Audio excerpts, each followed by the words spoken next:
All right, we'll be starting here in just a second. Give people some folks some time to come on in. So welcome everyone. So, oops, waving Dean making his grand appearance every time because he's consistent. Can he so not stand and not being in the spotlight there? That's it. He has to be a Zoom bomber. So, all right. Well, we'll get started as we got a fair amount of people joining. Just as a reminder to everybody for this, please, this is all about your questions. We don't want to just hear ourselves talk or try to think of the content that will be meaningful to you. It's all about trying to get you something that as soon as you hit that leave meeting button on the screen, you can go 10 minutes later and do. So it's all about the questions that you have to ask, and you can enter them right into the Q&A. Use the Q&A for questions. You can use the chat box to talk to any of us. And without any further ado, I'll let my esteemed guests introduce themselves, give a little bit of background. And just because I didn't do it yet, I'm Elliot Began of TIG. So Erin, we'll start with you. Awesome. Hi, guys. I'm Erin Phillips. I'm the owner of Pinkney Palm. We are a social media agency based in Charleston, South Carolina, but we actually service people around the United States and even internationally. Our family actually just got back from living abroad in London, so have had a few abroad interactions as well as here in the US. I've worked with brands like Le Creuset, Capital One, and BMW, and now take all that I've learned from those big brands and apply it to smaller brands on a more tailored level. We work a lot with brands who target the modern mom. So if that is your demographic, I should be able to answer a bunch of great questions for you today. Awesome, thanks. And Giovanni? How you doing, everybody? I'm Joe Von Gallucci. I am based out of Dallas, Texas. I'm actually an independent contractor. Background is I spent about 10 years being a developer, a website developer, moved into marketing, and spent quite a bit of time building organic social media for a lot of tech companies and folks like that. C-level executive at a few agencies, and then put out my own shingle. And now I'm working out of my house, happy as a peach can be. I really focus on CPG, food and beverage brands now. I've dabbled in music and in tech and startups and things like that, but I love eating. I like eating a lot, and so it makes sense that I would promote food. Some of the brands that I'm working with currently, Topo Chico Mineral Water, the best mineral water in the world. Tender Belly is the best bacon in the world. I work with Tio Lupita Hot Sauce, the very best hot sauce in the world. A few other different brands, but tend to keep kind of a light load with clients. I usually carry about five or six at a time, and I focus really heavily on social media, organic, but I take care of other stuff like email, website, and things like that when it's necessary. Awesome. Well, I'm glad to have you both. I think right now in this time, it's difficult to decide, what to do around social media, how to both be effective and yet appear and truly not be, tone deaf to the realities of what we're facing and the uncertainty that we're facing.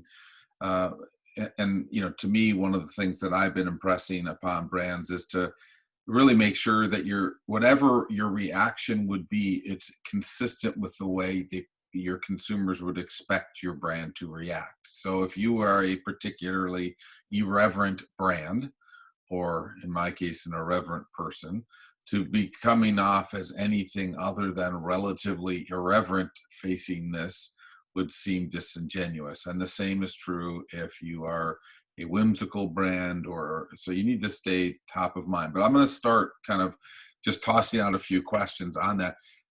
If you were to be given a brand advice as to how to appear right now, Giovanni, I'll start with you this time. What would you be suggesting?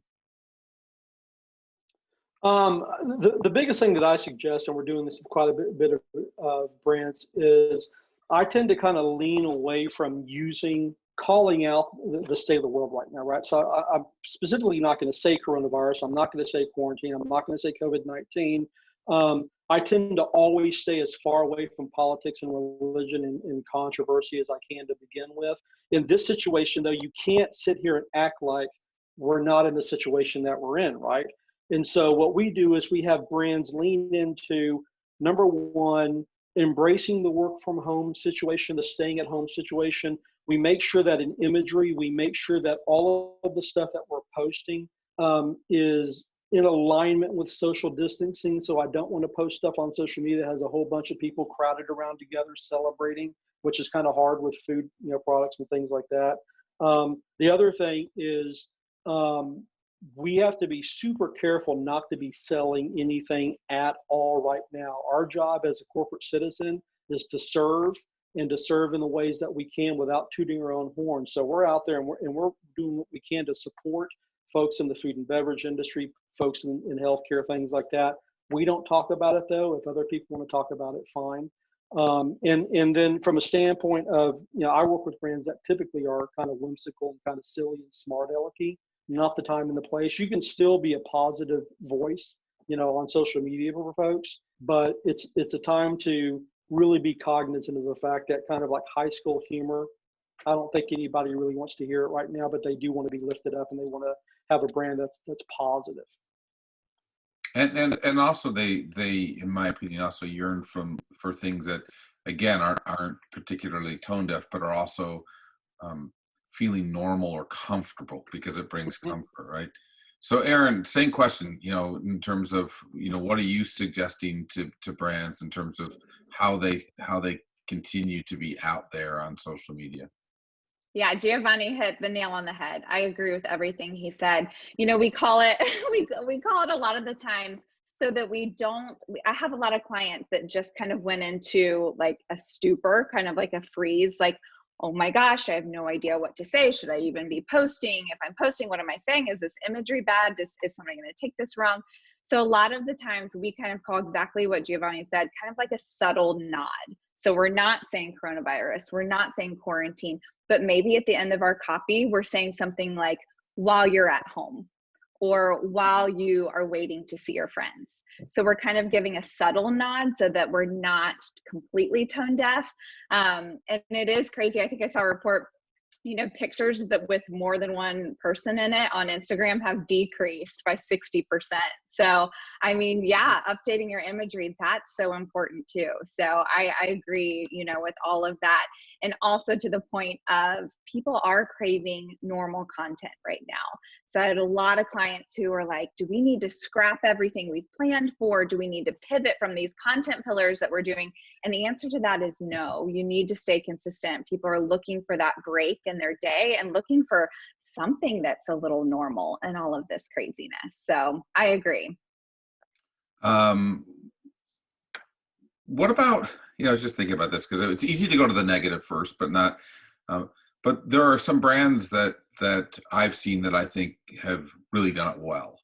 And it doesn't necessarily even have to be a CPG brand for this conversation, but just curious if, and I'll start with you, Erin, this time, have you seen any brands just kind of pop out, say, yeah, these guys have stayed true to their voice, yet shown a way to be reflective of the current situation out there?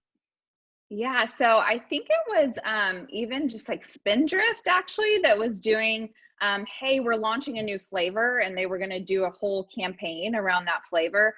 But instead of selling, to Giovanni's point, they scrapped that and they just went to, hey, sign up and we'll send you a pack to try it out. Like, let's just give at this point.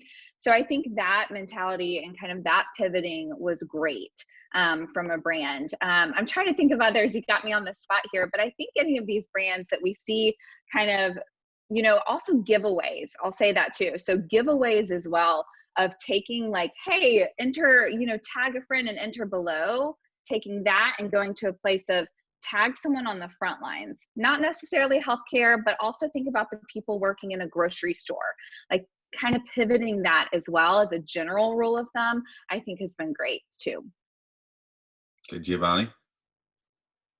The two that come to mind, and one of them is because I work with them with one of the brands, and the way they pivoted was Willie Nelson has this series every year that he does a concert at his ranch outside of Austin during South by Southwest, and it's called the Luck Reunion. It's a really nice kind of small scale concert where you kind of see the preeminent kind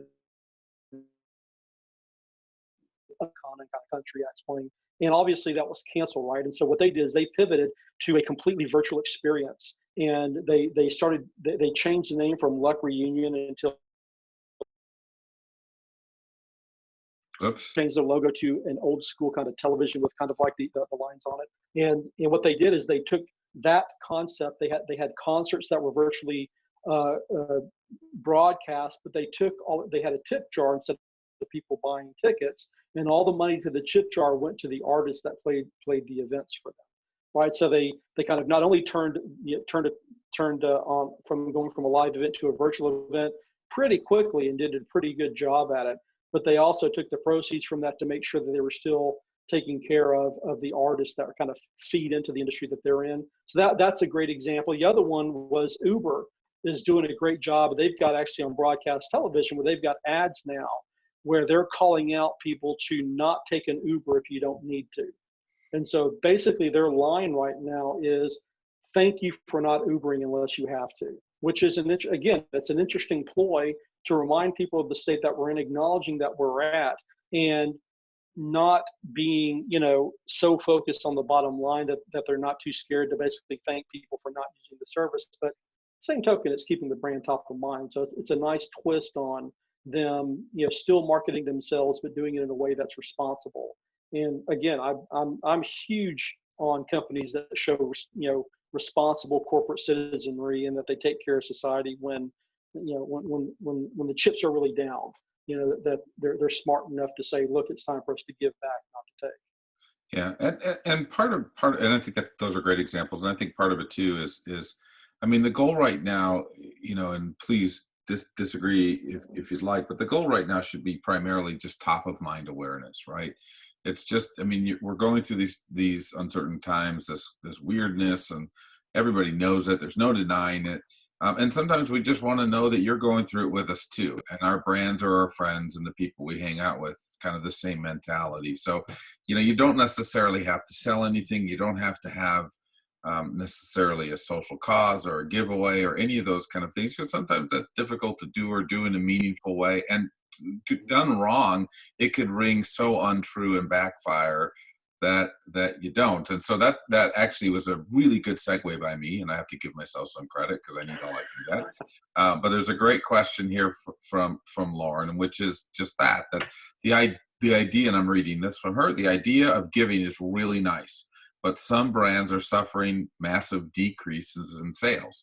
What can we do in that scenario when we want to do something, when we want, and I'm paraphrasing here, when we want to do or donate and give away, but we're not necessarily in the position to do it? So,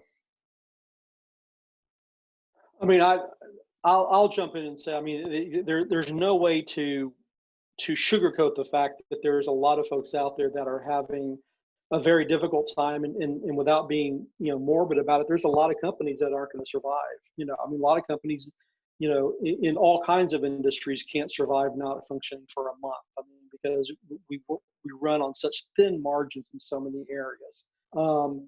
And so from a standpoint of Lauren's question, I mean, she hit the nail on the head.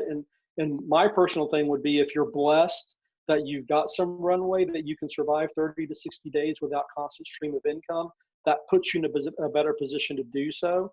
But if you're not, I mean, you've got to, hope and pray that stimulus check is coming, that the loan's coming from the SBA. What about from a branding standpoint? Functioning. What about from a social media standpoint, or what can they be doing other than giveaways?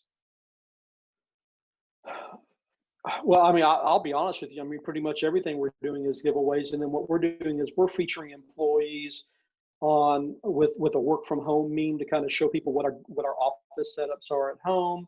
We're doing things where we're leaning into, and again, this is specific to CPG, but we're leaning into recipes. We're leaning into creating content that drives engagement, that helps continue to build brands, that doesn't have a call to action. And so from the CPG, it's developing informative educational content that helps lift the brand in the algorithms when you can't actually be focused on sales right now. And like I say, pray that you can survive the next 30 days as we figure out what the new normal is going to be. How about you, Erin? Your thoughts? Yeah. I was going to say, I can add on to that too. You know, we always, even prior to all this, talked about we want your social media posts to do one of three things: educate, inspire, or entertain. And right now we are leaning heavily into that educate piece. So thinking about Lauren, I read a little bit more in the Q&A that that they're a healthier premium baked goods company. So a specific example for her, which I hope will help other people too, is one of two things. One, on the giveaway space, which first, Elliot, I want to acknowledge what you said about, you know, it could be a wrong time to do a giveaway. But I also agree, Giovanni, that's a lot of what we're doing right now too. But if you can't fund a huge giveaway right now, if that's just not possible, or if you can't give away 1,000 pieces of your product, think about community. And, you know, Lauren, for you, could it be a package of your baked goods, but then you partner with KitchenAid or another smaller brand to provide cooking tools for the kitchen, so that while they're baking their own cookies at home, they can be enjoying yours until theirs are ready, for example. So can you partner with other brands? One, because it'll up your giveaway and make it feel more robust, and maybe you can give one away to someone who comments and one to someone on the front lines. And then two, what can you do to partner and also kind of piggyback up off of each other's followers and engagement and all of that? So that's one thing in the giveaway space. Can you partner and collaborate if really just giving away massive amounts of things is not an option right now? The other thing too is on the information front. I mean, I agree, Giovanni, recipes, giving information. I mean, I'm a mama. My husband works full time. I work full time. We've got a little one at home, and I, you know, am all over those recipes that are so easy right now and very minimal.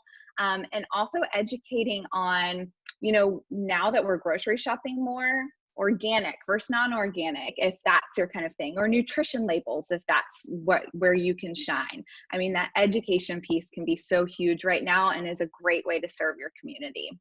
Yeah, and I'll take it one step further, because I think it's you know, again, it's servant leadership, which Giovanni talked about before, and education, to what you were saying, Erin. And I think, you know, I'll give a shout out to a couple of brands like the Good Chris Company and Amazi paired up. So the Good Chris Company really knows its consumers, right? They know that it's the busy stay-at-home parents, and particularly mom. And right now, you know, that's an overwhelming responsibility for many parents, are being everything: teachers, you know, PE coaches, etc., as well as parents. And dealing with their own stressors and everything else. And so what they did is Amazi, which is a really cool brand of plantain chips and jackfruit chews and things like that. The founder is a certified yoga instructor. So they paired up together, and every Tuesday they're doing free online yoga. And then on Thursdays, the Good Chris Company is doing free online cooking classes for young kids with parents, so, you know, and their parents. So I think, you know, there's ways to do giveaways without doing giveaways. They don't have to be free product. It could be free education, free advice, free information. And again, you'll endear customers to your brand if you are doing something that brings them comfort, inspiration, education, etc. during this time. Here's another question from Adam. It's in the chat box, by the way, panelists. It's not in the Q&A if you wanted to read, but would you prioritize budget towards thought leadership driven content over ad spend? With so much ad spend across the board right now from CPG, is it worth it right now to deploy budgets on ads? Yeah, I can jump in there.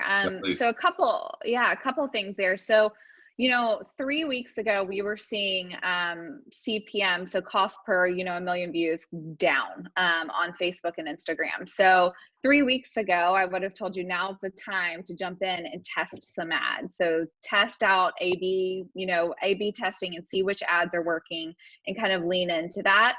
To your point, Adam, things really have jumped up, and a lot of people are jumping in there. So while I don't want to discount that, you know, huge corporations are pulling out some of their funding, which drove costs down a little bit, at the same time, there is starting to be more and more competition.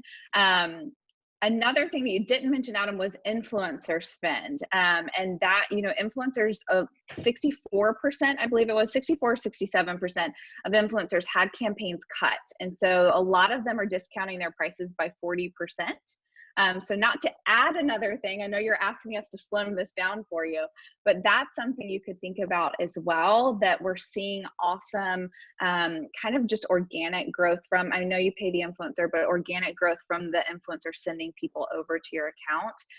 So I would say think about influencers, but if I'm choosing between ads and leadership-driven content right now, you should be able to access your leaders. You should be able to come up with content that puts you as a leader in your space. So there's no harm in leaning all into that right now. And then if it's not working, picking back up on ads. That's what I would say. I'll add to that, and I'll add to that with a little bit of a different approach, which would be everything that Erin said was 110% correct. The only thing that I would add to that as far as influencers go is that, they're in a tough spot right now because things have, like with a lot of people, the rugs got pulled out from underneath them. I tend to take an approach with influencers, and this is not going to be popular with the influencers, but it's just what it is. I grow brands organically. So in 15 years, I never paid for placement.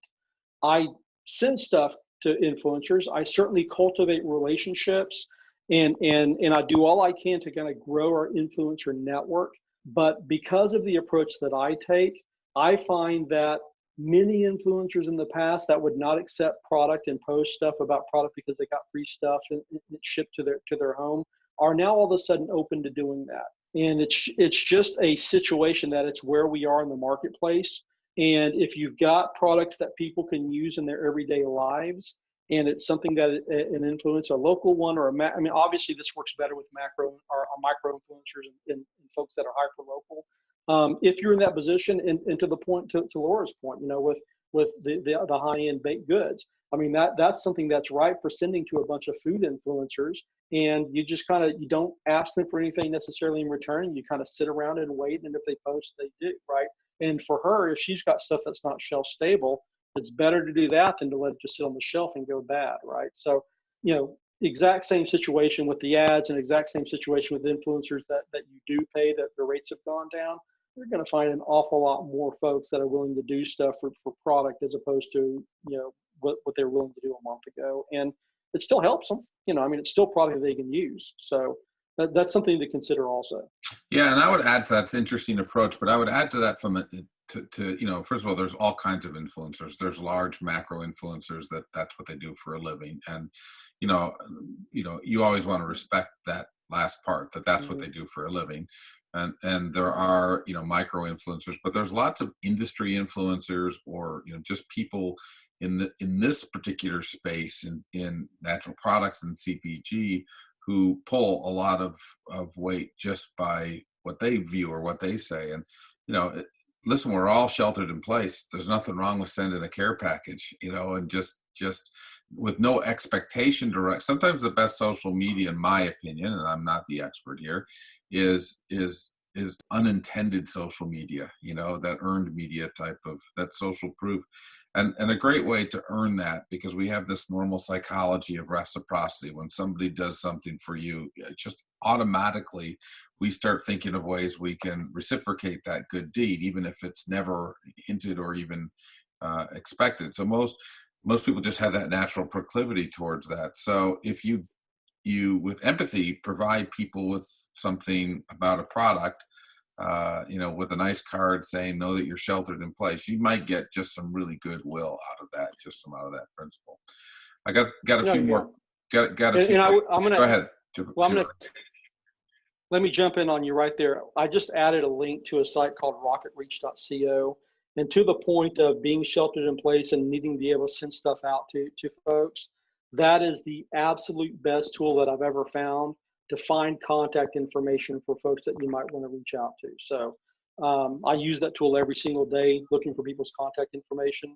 And you can splurge and spend $80 a month, but there's a free version of it that if you're really tight with the budget right now, you can at least get some functionality out of it with the free version.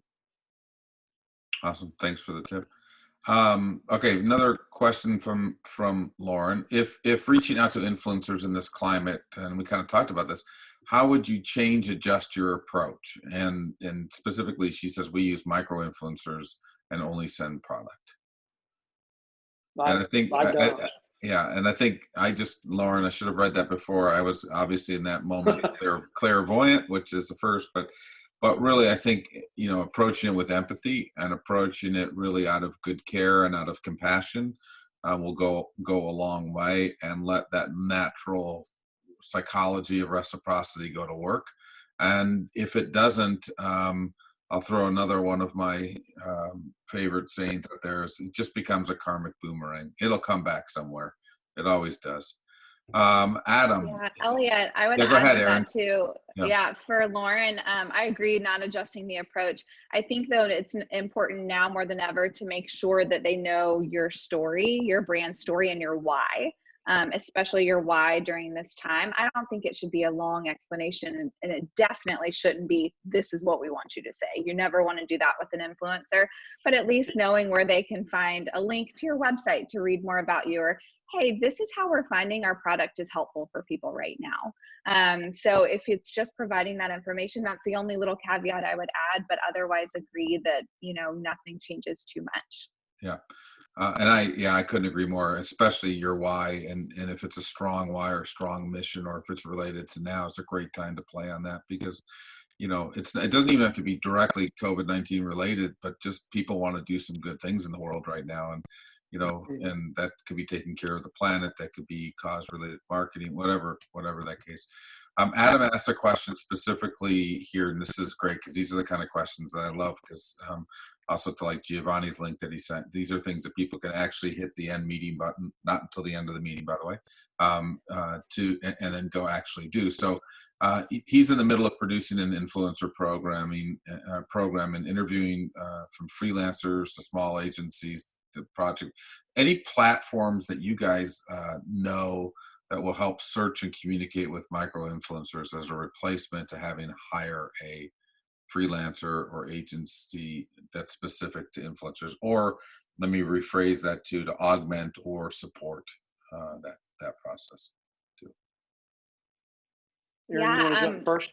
Sure. We have a client who is trying out Cohley, Cohley.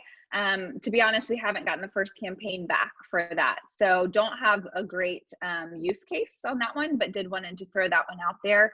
But you guys, to be honest, especially if it's micro influencers, we're doing our searching organically. So we do that a lot through, one, if you have people who are already tagging you in their posts, like you can go on Instagram and look at the posts that you've been tagged in.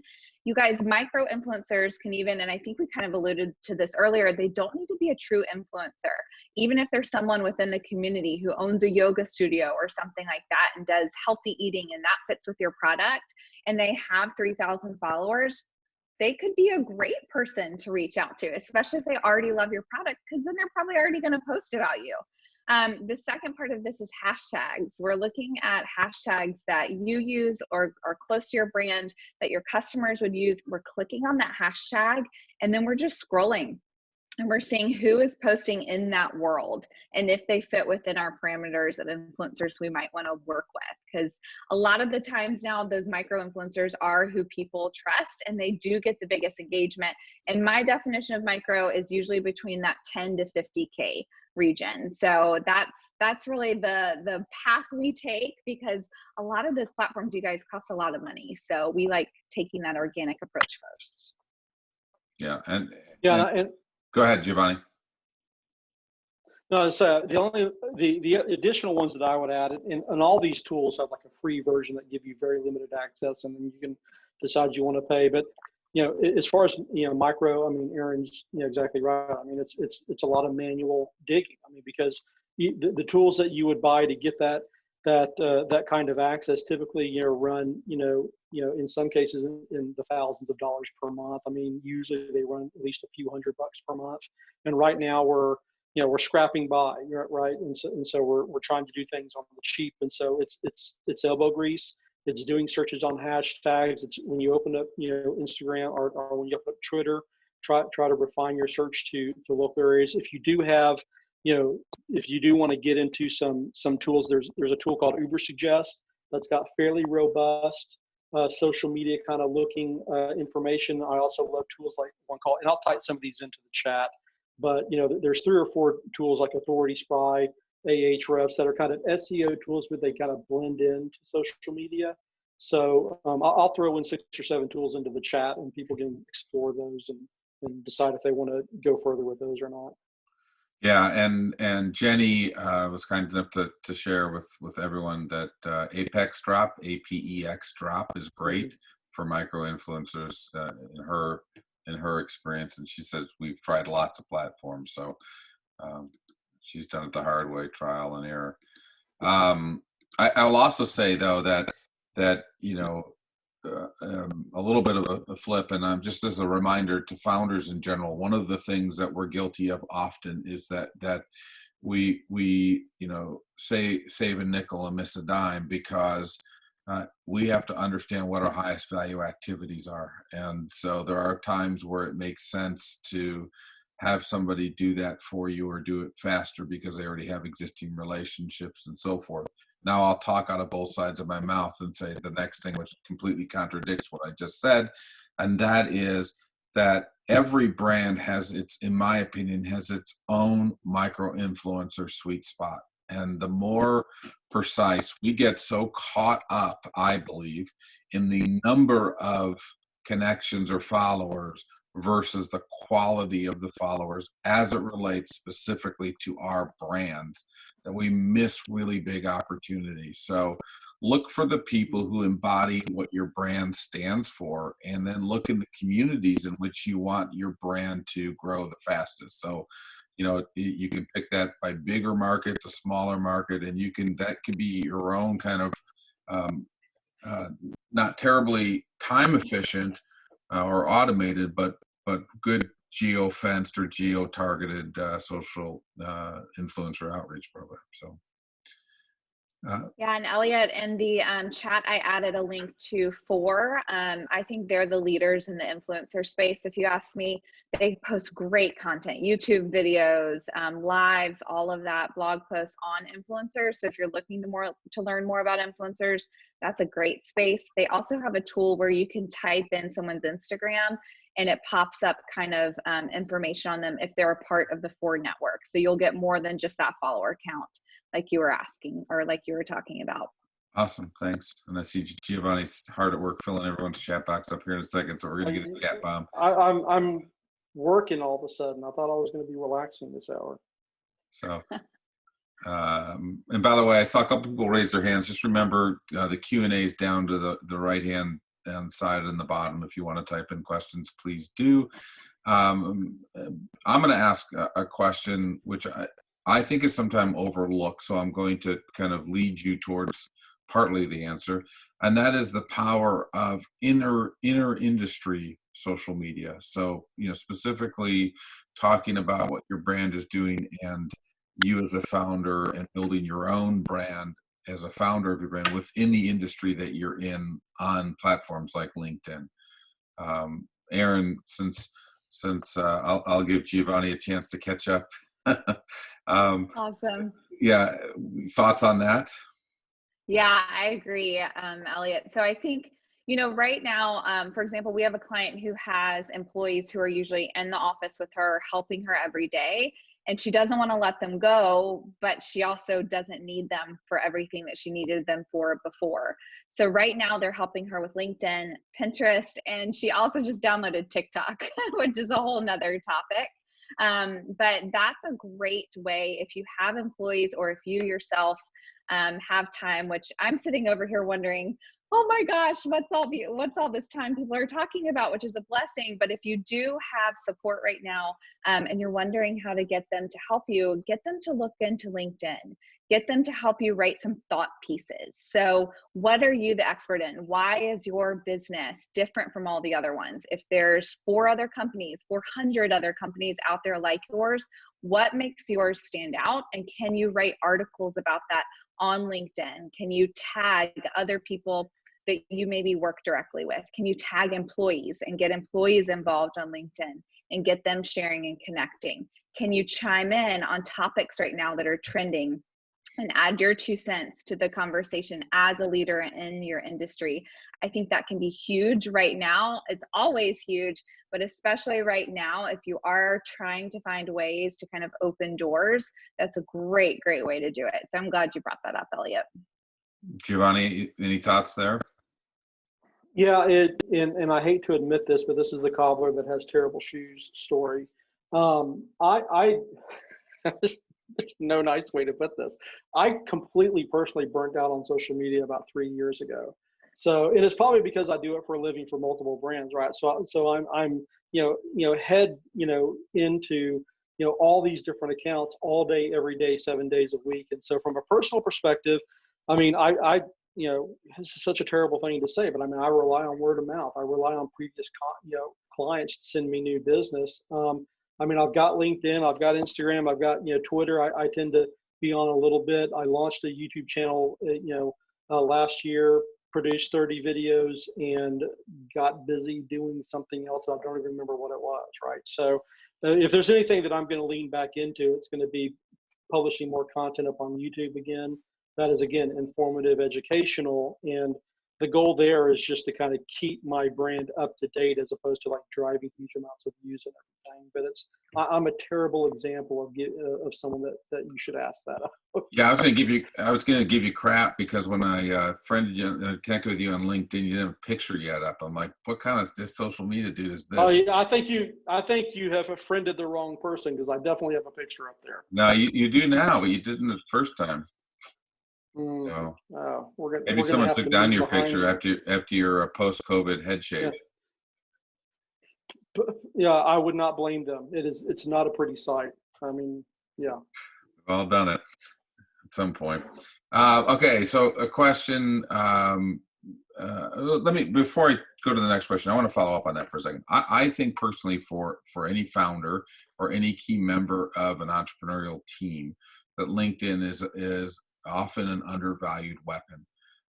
Being able to establish thought leadership yourself and therefore your brand is critical in a moment like this. And it could be, just talking about what you're seeing, what you're feeling, what's going on. It could even be willingness to be a little bit vulnerable.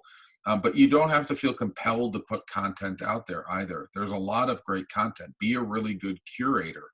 Give your take, give your 2 cents in a 2-sentence little blurb and post it or repost it.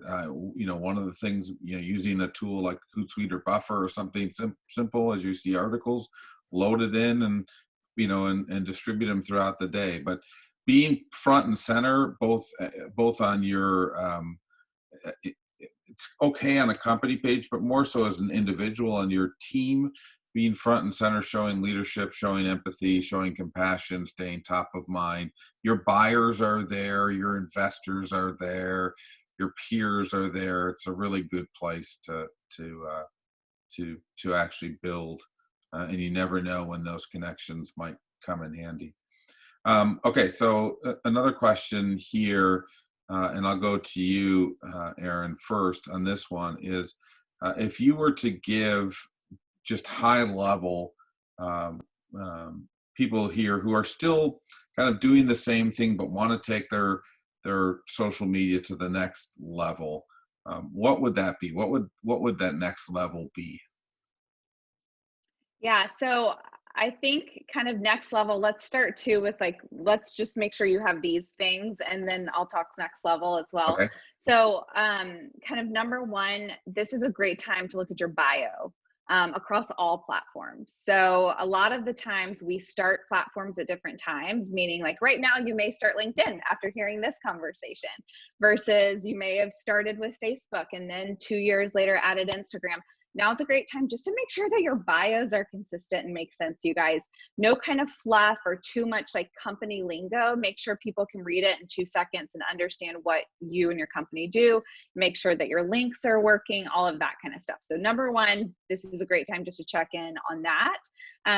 Number two, I think, I think I saw something in the question about like biggest mistakes too. Is that the question you were looking at, Elliot? I was gonna go there next, but one of the biggest Okay, mistakes, yes. I'm jumping ahead of you. No, So, that's okay. Go jump away. okay. I mean, the car crashes are always the fun things to talk about. So, So I think for us, there's really two things, and then I've got an answer for kind of next level too. So number one, when we look at somebody's, we love Instagram over here, and so I'm going to talk about Instagram kind of first here. But we look at people's Instagram, and a lot of the times there's not a single face on that Instagram. And maybe that makes sense for a brand, especially, for big brands like Coca-Cola, that makes sense, right? But a lot of brands, when they're starting out, people want to know the story. They want to know about the founders. They want to know the why, which we've mentioned before. And also, you guys, fun fact, the algorithm knows faces. It literally detects a face in a post, and you'll get more organic reach if you have a face in a post. It can also detect stock images. So if you're going to try and get around that by using a stock image of someone's face, not going to work. We want to see your face. We want to see the founders, the employees, things like that. And we want to hear the story and understand a little bit more about the brand so we can attach ourselves to it, so that when we're on Amazon looking for products in your category, we remember the story that we saw about you on social.